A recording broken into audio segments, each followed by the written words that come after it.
मैं और सुबह की नशे याद तो शुरू करना, वो 10 साल मैं की थी, और रोज़ सुबह 7 बजे तो लैके 9 बजे तक 2-4 प्रोग्राम हुए ना।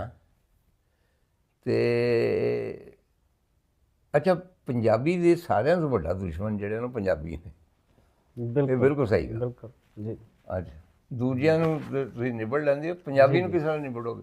ਡਾਕਟਰ ਸੈਯਦ ਅਬਦੁੱਲਾ ਗੁਜਰਾਤ ਵਾਲੇ ਰਹਿੰਦੇ ਸਨ, ਉਰਦੂ ਦੇ ਸਕਾਲਰ ਸਨ ਬੜੇ ਵੱਡੇ, ਪੰਜਾਬੀ ਨਹੀਂ ਸਨ ਬੋਲਦੇ। ਮੁਖਤਾਰ ਮਸੂਦ ਨੂੰ ਮੈਂ ਇੱਕ ਦਿਨ ਪੁੱਛਿਆ, ਮੈਂ ਕਿਹਾ ਤੁਸੀਂ ਜਲਾਲਪੁਰ ਛੱਟਾਂ ਦੇ ਰਹਿਣ ਵਾਲੇ ਹੋ, ਤੁਸੀਂ ਅਲੀਗੜ੍ਹ ਦੀ ਟਮਟਮ ਤੋਂ ਬਾਹਰ ਨਹੀਂ ਆਉਂਦੇ? ਚੁਨਾਚੀ ਇੱਕ ਐਟੀਟਿਊਡ ਹੈ ਸੀ, ਚਲੋ ਉਸ ਜ਼ਮਾਨੇ 'ਚ ਹੈ ਸੀ ਲੋਕਾਂ ਦਾ, ਲੇਕਿਨ ਮੈਨੂੰ ਯਾਦ ਹੈ ਕਿ ਮੈਂ ਬਚਪਨ ਵਿੱਚ ਕਾਲਜ ਅਸੀਂ ਪੰਜਾਬੀ ਬੋਲਦੇ ਸੀ। ਸਮਝ ਸੋ ਕੇ ਜਿਹੜੀ ਗੌਰਮੈਂਟ ਕਾਲਜ ਤੁਸੀਂ ਕਹਿੰਦੇ ਹੋ ਪੰਜਾਬੀ ਕਾਨਫਰੰਸ ਹੋਣੀ, ਅਗਰ ਮੈਂ ਨਾ ਆ ਸਕਿਆ ਲੋਕਾਂ ਨੂੰ ਦੱਸਣਾ ਕਿ ਉੱਥੋਂ ਅਸੀਂ ਪੰਜਾਬੀ ਬੋਲਦੇ ਸੀ। ਸਟੂਡੈਂਟ ਆਪਸ ਵਿੱਚ ਉਰਦੂ ਦਾ ਰਿਵਾਜ ਕੋਈ ਨਹੀਂ ਸੀ, ਅੰਗਰੇਜ਼ੀ ਬੋਲਦੇ ਸਨ, ਠੀਕ ਹੈ, ਉਹ ਵੱਡਾ ਕਾਲਜ ਸੀ। ਬਾਕੀ ਸਾਰਾ ਇਹ ਆਹਿਸਤਾ ਆਹਿਸਤਾ ਪੰਜਾਬੀਆਂ ਦੀ ਵਜ੍ਹਾ ਕਰਕੇ, ਪੰਜਾਬੀ ਦੁਸ਼ਮਣੀ ਪੰਜਾਬੀਆਂ ਦੇ ਆਪਣੇ।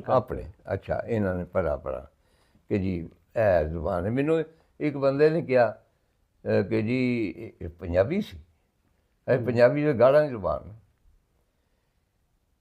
ਮੈਂ ਕਿਹਾ ਸੁਲਤਾਨ ਬਾਈ, ਉਹਨੇ ਕਿਸੇ ਨੇ ਪੁੱਛਿਆ ਸੀ ਕਿ ਬਈ ਤੁਸੀਂ ਅਰਬੀ ਦੇ ਮਤਲਬ ਸਕਾਲਰ ਹੋ, ਫਾਰਸੀ ਦੇ ਹੋ, ਸਾਰਾ ਕੁਝ ਉਹਦੇ 'ਚ ਵੀ ਕਲਾਮ ਹੈ ਬੜਾ। ਔਰ ਇੱਕ ਹੋਰ ਗੱਲ ਤੁਹਾਡੀ ਇਲਮ ਵਿੱਚ ਹੋਣਾ, ਪੰਜਾਬੀ ਦੇ ਜਿਹੜੇ ਜਿੰਨੇ ਵੱਡੇ ਮਹਾਨ ਸ਼ਾਇਰ ਨੇ, ਸਾਰਿਆਂ ਦਾ ਨਾਂ ਮੈਨੂੰ ਲੈਣ ਦੀ ਕੀ ਲੋੜ, ਇਹ ਸਾਰੇ ਇੰਨੇ ਪੜ੍ਹੇ ਲਿਖੇ ਸਨ ਕਿ ਉਰਦੂ ਦਾ ਕੋਈ ਸ਼ਾਇਰ ਇੰਨਾ ਪੜ੍ਹਿਆ ਲਿਖਿਆ ਨਹੀਂ ਸੀ। ਉਹਦੀ ਇੱਕ ਮਿਸਾਲ ਮੈਂ ਦੇਣਾ ਕਿ ਕਸੀਦਾ ਬੁਰਦਾ, ਕਸੀਦਾ ਬਾਂਦ ਸਾਹਿਬ ਦਾ ਇੱਕ ਜਿਹੜਾ ਮਸ਼ਹੂਰ ਹੈ ਕਸੀਦਾ ਬੁਰਦਾ, ਸਾਰਿਆਂ ਨੂੰ ਪਤਾ। ਪੈਕੇਜ ਨੇ ਛਾਪਿਆ, ਦੇਖ ਲਓ, ਉਹਦੇ ਓਰੀਜਨਲ ਅਰਬੀ ਉੱਤੇ, ਫਿਰ ਫਾਰਸੀ, ਫਿਰ ਸ਼ਾਇਦ ਅੰਗਰੇਜ਼ੀ, ਉਰਦੂ, ਅਖੀਰ ਵਿੱਚ 2 ਪੰਜਾਬੀ। ਪੰਜਾਬੀ ਦਾ ਕਿਹਨੇ ਕੀਤਾ ਹੈ ਤਰਜਮਾ? ਇੱਕ ਵਾਰਿਸ ਸ਼ਾਹ ਨੇ, ਇੱਕ ਹਾਫਿਜ਼ ਬਰਖੁਰਦਾਰ।